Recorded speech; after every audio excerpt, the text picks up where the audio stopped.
So why should you still know the value of your home even if you have zero plans of selling in the near future? Let's talk about it.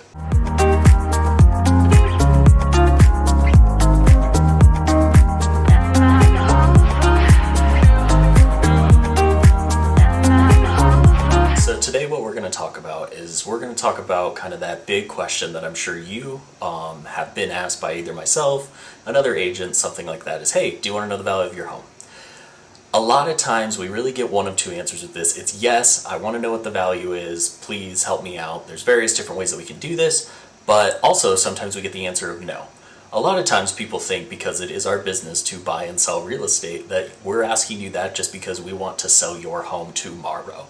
Don't get me wrong, if you're interested in listing your home, I can definitely help you with that, but I want to focus today on, okay, you don't have any plans on it. You just moved in, you don't really have any plans on moving into a new one quite yet. But why is it still important to know exactly what your home is worth? I mean, the first one that I want to talk about, especially in a market like today, so obviously this will always differ, but the principles stay true. But in our market right now, where we're seeing things grow, here in Boise we've grown by about 40% in the last year, your home could be worth drastically more than it was last year, or more than you know if you're not staying on top of it. So let's think about this. Number one, real estate, it's the biggest asset that you're probably ever going to have. A lot of us won't be having any sort of asset in our portfolio that's going to be bigger than the six figures that your home is going to be. So it's important for you to know, just like you know your checking account, your savings account, your stocks, your overall retirement, all of those, it's important to know where you sit with your home value. This is because what you want to know is what kind of equity do you have in your home. So a very simple equation is, hey, what is your home worth right now? What do you still owe on your home after everything you've paid, what you originally paid for it? That's something that you can find with your bank really easily. And then that difference right there, the actual number that comes from that, is your equity. So this is the amount that you actually own in your home based off what it's worth today. So it's really important for you to know kind of where you sit. Number two, do you have a big expense coming up? A lot of times people forget that yes, your home is worth something on paper, but there is that equity that you can actually use at some point if you want to. So let's say that you have a medical procedure coming up.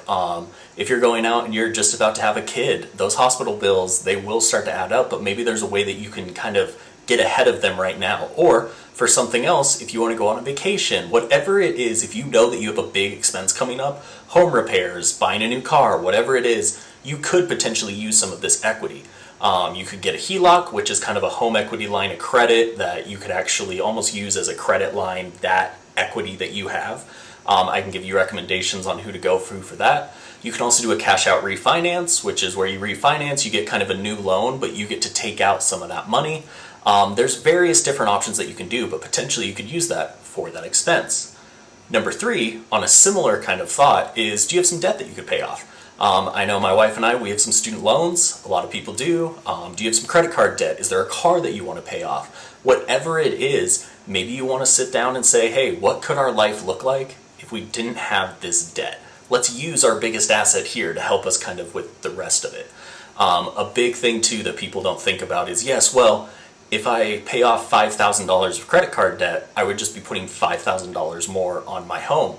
But the big thing here is one of the cheapest ways to borrow money is through a mortgage. So right now, especially if you've refinanced lately, your home loan is probably at a rate, an interest rate of about 3 to 5%. Even if you haven't refinanced, you're probably still, maybe, if it's been a while, up around 6 or 7%. A credit card typically is north of 20.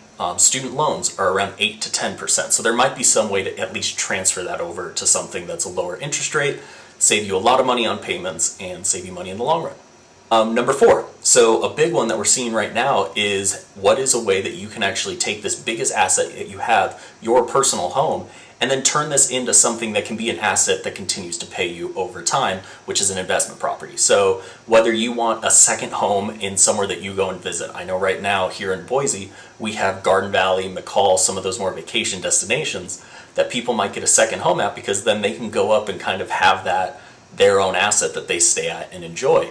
Also an investment property, whether it's you're looking to fix and flip, a long-term rental to help set you and your family up in the future, whatever it is, you may be able to use some of that equity that we talked about for a down payment that could, again, help you kind of build out that real estate portfolio.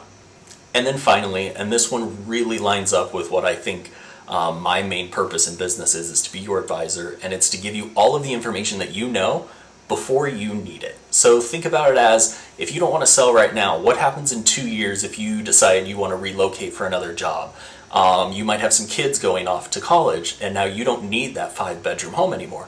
Whatever happens in your life, it'll be a lot easier to think forward and kind of make decisions when you have a rough idea of where you're at. Again, home values can change year after year, month after month at this point, but at least if you have a snapshot of what you're looking at right now, that can help you kind of feel comfortable and secure in making whatever decision it is in the future.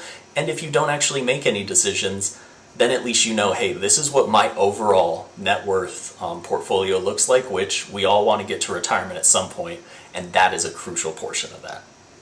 So with all of this, a couple of very easy ways for you to get the value of your home is, one, reach out to someone like me. I can pull together some comps. I can make it as surface level or as in-depth as you want.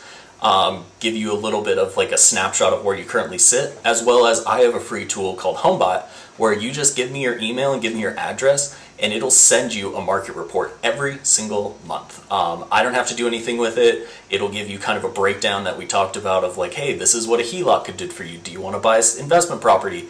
What do you want to do with this money? And it'll send that month after month, and you can tune it for any repairs that you make, and then whenever you want something more in depth, you can easily reach out, and I'll give that for you. But yeah, knowing the value of your home is crucial. Even if you have zero plans of selling, knowing what your home is worth is something that I highly encourage. So yeah, if you all don't know the value of your home, or you want to know a little bit more why this truly matters, go ahead, leave a comment below and reach out if you want.